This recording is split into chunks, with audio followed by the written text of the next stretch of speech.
Etymologically, the word psychology means the science of the soul. But obviously, modern psychology knows nothing about the soul. And in this series of videos, we will explore why is it so and what are the costs of that denial. But in this first video, what we need is a good enough definition of the soul, or the most mysterious part of our psyche. When you have a PhD in psychology, you have studied usually between 8 to 10 years in the university, and you may have never heard about the word soul. So for most psychologists, and there is an exception with the Jungian psychoanalyst, they will never use the word soul because they have been trained to understand what we call the mind. And the mind is something completely different to the soul. So the best way to understand what the soul is the opposite and complementary pole of the mind. Let's explain that. So the first distinction to make is that the mind is the outer part of the consciousness, that part that is the object of the modern psychology, because it's quite easy to study. The soul, being the inner part of consciousness, is much more difficult to study, and usually it's mostly a topic for theologians, philosophers, moralists, but not really for psychologists to this point. The mind is adaptive. That means it is a psychological outlet we have to get a better mastery on our environment. So lions have their claws and fangs. We humans have our mind that makes us powerful. The soul has no adaptive purpose. If you want to understand its motivation, it's more a matter of meaning. And what is the adaptive usefulness of meaning? Well, known. But if your life loses its meaning, you may be super adapted, but you will deteriorate and get severely depressed. So, as a consequence of the adaptiveness, you can measure the mind and you can compare one mind to another mind in terms of power, and obviously in many aspects.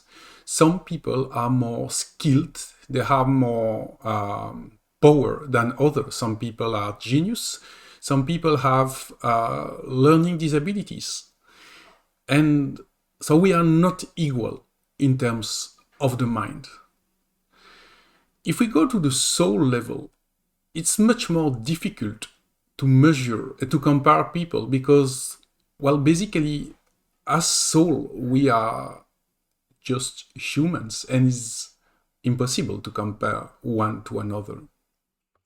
Modern psychology has studied how the mind develops, and at birth, the mind is almost incapable to do anything. And through time and education, you will learn a lot of things and to acquire a lot of skills to become a responsible and autonomous adult. That means that through that process, you may have encountered accidents, trauma, neglect, that would really affect the way your mind is growing and causing your mind to not work properly, or you may have been through learning disability where some aspects really struggle to develop. The soul force, they don't really develop as such because they are innate. So there is no way to learn or to unlearn them. They are inside. But it doesn't mean that we don't have to take care about them, because in many pathologies, what we may call neurosis, personality disorder, psychosis, those soul force express in a very pathological way, but it's not that they are damaged. It's just that the mind do not permit to express them properly. The mind is very sensitive to what's going on in the environment. And what we call education is just how we train the mind of the young one in order to become responsible adults. But that also means that the mind is quite easy to condition. And there is a lot of people and groups who are very interested to train your mind to think in a certain way because it's just good for the business or just good for the power. The force of the soul cannot be neither trained nor conditioned. So somehow it may be a threat for the people who want to control you, because when you react from within the soul, you do not really react to external cues. You are driven internally. And sometimes you may be driven so much that you lose your mind, and that is what we call psychosis. But still, there is an element of something untamable, and which makes people scared about you because they cannot predict your behavior or control it. To this point, you may have a theoretical understanding that the soul is something opposite and complementary to the mind. But it's easier if we focus on what are the functions of the psyche that are really typical from the soul. And there are three functions, basically. The first one is the imagination.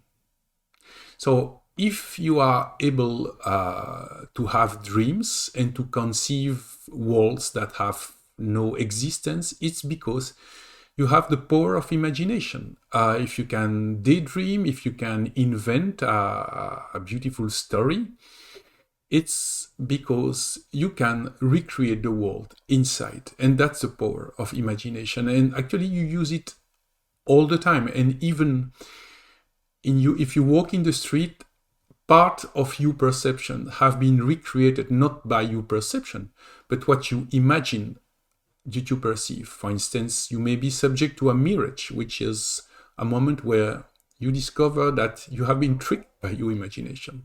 So that's the first function. The second is the moral judgment. And you may be surprised because most of people think that what is right and wrong is the product of what the society decides that is right and wrong. And somehow, yes, you will get punished or reward in any societies for some behaviors. But if you really start to be an individual and to have an ethical behavior, that means that you try to get your own definition of right and wrong. And at this level, it's no longer the external rules that will guide you, but an inner sense of conscience that will indicate what is right and wrong. And we now speak more and more about virtues and personality strength because it is at that level that the soul operates. The third aspect is even more mysterious, and it doesn't concern anyone, is the sense of spirituality. So you may believe that we are talking about religion, and actually not at all. The spirituality is what connects you to your environment. And a lot of people would deny they would have any sense of spirituality, but they feel deeply connected to their society. When they read a newspaper, they will learn nothing useful for their own life, but they feel it's a duty to know what's going on in their city. And people who are committed socially feel connected to the society. Some people feel connected to the nature, and they will live what I would call a spiritual experience, even they wouldn't call it a spirituality. And of course, there is all sorts of purely spiritual experiences, peak experiences. All that is the domain of the soul. So we have three functions: imagination, morality, and spirituality that are really typical from the soul. Okay, guys, now we are in a position where we can make a clear distinction between the mind and the soul. So the mind is the outer and adaptive part of the psyche that modern psychology knows quite well. The soul is the inner, imaginative, moral, spiritual part of the psyche that modern psychology doesn't know very well. But obviously, those two parts are not separate. They are deeply complementary. That means that if you want to understand the mind, you need some understanding of the soul. And if you want to understand your soul, you better not mix what comes from your mind. So in this series of video, we will continue to explore the soul with the idea that one do not exist without the other. And in the next video, we will explore the history of the concept of soul, because you will need to understand it has a long history and it has shaped what we may conceive nowadays as the soul.